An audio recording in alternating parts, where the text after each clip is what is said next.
Bank ఖాతాలు ఇచ్చారు, డీబీటీతో leakage తగ్గించారు. మీరందరూ చూశారు, జీఎస్టీ స్లాబులు ఎక్కువ ఉండేటివి, కన్ఫ్యూజన్ ఉండేది, చాలామంది నష్టపోయారు. వారు చేసిన సింప్లిఫికేషనే కాకుండా రైతులకు పేదవాళ్లకు న్యాయం జరిగేట్టుగా జీఎస్టీ స్లాబులు మార్చారు. దీనివల్ల ఆదాయం పెరిగింది, ప్రజలకు మేలు జరిగింది. ఇలాంటి రెవల్యూషనరీ రిఫార్మ్స్ తీసుకొచ్చిన వ్యక్తి మన మంత్రి నిర్మలా సీతారామన్ గారని చెప్పి నేను మీకు తెలియజేస్తున్నా. నేను చాలా మంది ఫైనాన్స్ మినిస్టర్లు చూశాను, కానీ ఈరోజు ఒక క్రియేటివ్గా చాలా సమర్థవంతంగా ఈరోజు నిర్మలా సీతారామన్ గారు వ్యవహరిస్తున్నారు. ఈరోజు ప్రధానమంత్రి గారు దేశాన్ని వికసిత్ భారత్గా 2047కి అభివృద్ధి చెందిన దేశంగా తయారు చేయాలంటే దానికి అనుగుణంగా అనేకమైనటువంటి రిఫార్మ్స్ తీసుకొచ్చిన వ్యక్తి నిర్మలా సీతారామన్ గారు అని చెప్పి నేను మీకు తెలియజేస్తున్నా. మనస్ఫూర్తిగా ఈరోజు వారిని అభినందిస్తున్నాను. నేను ఒక మాట అడిగాను, ఈ మీటింగ్కి వెల్కమ్ చేస్తూనే రాబోయే రోజుల్లో 6 జిల్లాల్లో మీటింగ్లు పెట్టాలని వారిని అడిగితే ఇమ్మీడియట్గా యాక్సెప్ట్ చేశారు.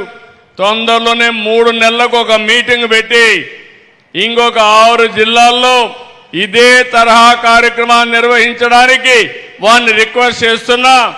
వారు వస్తారని చెప్పి కూడా ఆశిస్తున్నా. 2 ఏళ్లకు మునుపు అంతా చీకటి, విధ్వంసం. ఆ రోజు నేను కానీ, పవన్ కళ్యాణ్ గారు కానీ, ఇంకో పక్క నరేంద్ర మోడీ గారు ఒక ఎన్డీఏ ద్వారా మీకందరికీ ఒక భరోసా ఇచ్చాం. రాష్ట్రాన్ని మళ్ళీ పూర్వ వైభవం తీసుకొస్తామని చెప్పాం. చెప్పిన మాట ప్రకారం ముందుకు పోతే నేను 4వసారి ముఖ్యమంత్రిగానే ఎప్పుడూ చూడనటువంటి ఆర్థిక సంక్షోభాన్ని చూశాను. ఎక్కడ చూసినా సమస్యల సుడిగుండమే. ఈరోజు ఈ రాష్ట్రం బయటపడ్డామంటే దానికి కారణం కేంద్ర ప్రభుత్వం, ప్రధానమంత్రి నరేంద్ర మోడీ గారు. దానికి పూర్తిగా సహకరించిన ఏకైక వ్యక్తి నిర్మలా సీతారామన్ గారని చెప్పి మనస్ఫూర్తిగా మీ అందరికీ తెలియజేస్తున్నా.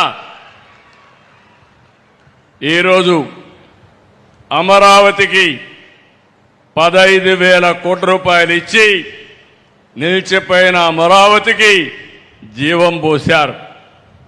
ఈరోజు మళ్ళీ బ్యాంకింగ్ కూడా అందరికీ చెప్పి డబ్బులు ఇప్పించే పరిస్థితికి వచ్చారు.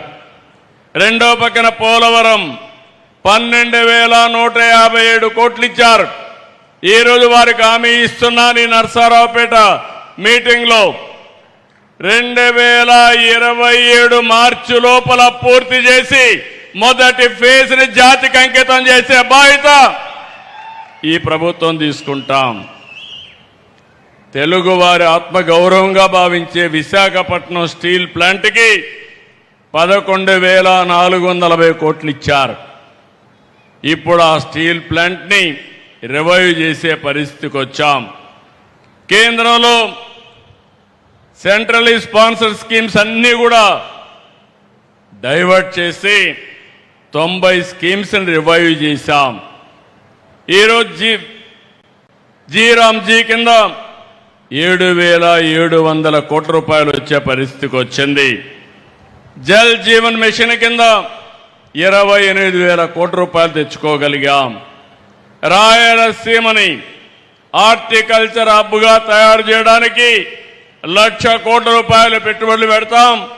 ఇందులో 40,000 కోట్ల రూపాయలు కేంద్ర సహకారంతో రుణం తెచ్చుకుంటున్నాం. కొంత గ్రాంట్ ఇచ్చారు. 60,000 కోట్ల రూపాయలు ప్రైవేటు పెట్టుబడులు వస్తాయి. ప్రపంచానికి ఒక గ్లోబల్ హబ్గా రాయలసీమ హార్టికల్చర్లో తయారవుతుంది. ఇవన్నీ కూడా ఒక ఎత్తు అయితే వారి మైండ్ ఎప్పుడు కూడా క్రియేటివ్గా పనిచేస్తుంది. చాలా సున్నితంగా ఆలోచిస్తారు, డీటెయిల్డ్గా ఆలోచిస్తారు. నేను పోయినప్పుడు ఒకటే చెప్పారు, మీరు హై ఇంట్రెస్ట్ రేట్లు ఉన్నాయి, ఇవి తగ్గించకపోతే చాలా ఇబ్బందులు వస్తాయని చెప్పి 12-13% రేట్ ఆఫ్ ఇంట్రెస్ట్ ఉంటే వారి సహకారంతో 8-9%కి తెచ్చాం. దీనివల్ల సంవత్సరానికి 1538 కోట్ల రూపాయలు ఆదా చేశాం. అది పూర్తిగా సాధ్యమైందంటే నిర్మలా సీతారామన్ గారు చూపించినటువంటి చొరవ, వారిని మనస్ఫూర్తిగా అభినందిస్తున్నాను. ఈ సందర్భంగా మనం ఒక విషయం గుర్తుపెట్టుకోవాలి. ప్రపంచం మొత్తం జియో పొలిటికల్ సిచ్యువేషన్, దీనివల్ల యుద్ధాలు జరుగుతున్నాయి. ఇంకో పక్క వాతావరణ పరిస్థితులు తారుమారైపోయినాయి. వర్షాలు పడడం లేదు, పడిన వర్షాలు కూడా పడితే కుంభవృష్టి లేకపోతే అనావృష్టితో బాధపడుతున్నాం. ఇప్పటి వరకు ఆలమట్టి నిండలేదు. కింద నుండి నారాయణపూర్ ఉంది, జోరాలుంది, తర్వాత శ్రీశైలం నాగార్జున రావాలి. ఈ సంవత్సరం ఆ ఛాయలే కనపడడం లేదు. గోదావరిలో కూడా చాలా వరకు వర్షాలు తక్కువై నీళ్లు రావడం కూడా తగ్గిపోయే పరిస్థితికి వచ్చింది. ఇలాంటి సందర్భాల్లో మిమ్మల్ని అందరినీ ఒకటే కోరుతున్నా, ఈరోజు మనం అందరం కూడా చాలా వరకు సురక్షితంగా ఉన్నాం. నేను ఎన్నోసార్లు చెప్పాను, ఈ దేశానికి నరేంద్ర మోడీ గారు ఒక సమర్థవంతమైన నాయకుడు, ప్రపంచం మెచ్చే ఏకైక నాయకుడు నరేంద్ర మోడీ గారు అని చెప్పి మరొక్కసారి ఈ మీటింగ్లో మీకు విజ్ఞప్తి చేస్తున్నా. వారు నాయకత్వం ఇస్తే నిర్మలా సీతారామన్ గారు దేశ ఆర్థిక వ్యవస్థని సమర్థవంతంగా నిర్వహిస్తున్నారు. ఇలాంటి క్లిష్ట సమయంలో కూడా ఎక్కువ గ్రోత్ వచ్చే దేశం భారతదేశం. ఇన్ని సమస్యలు ఉన్నాయి. ఆ సమస్యల్ని అధిగమించడానికి అనునిత్యం కొత్త కొత్త ఇన్నోవేటివ్ ఐడియాస్తో ముందుకు తీసుకుపోయే పరిస్థితికి వచ్చారు. ఈరోజు ఇక్కడుండే ఆడబిడ్డలందరినీ ఒకటి కోరుతున్నాను. ఈరోజు నిర్మలా సీతారామన్ గారు ఒక ఆదర్శం, ఒక మహిళ ఆదర్శవంతంగా పనిచేస్తున్నారు. ఈరోజు దేశాన్ని సమర్థవంతంగా నడిపిస్తున్నారు. ఆ స్ఫూర్తినే తీసుకుని మా డాక్రా సంఘాలని 10 లక్షల సంఘాలున్నాయి.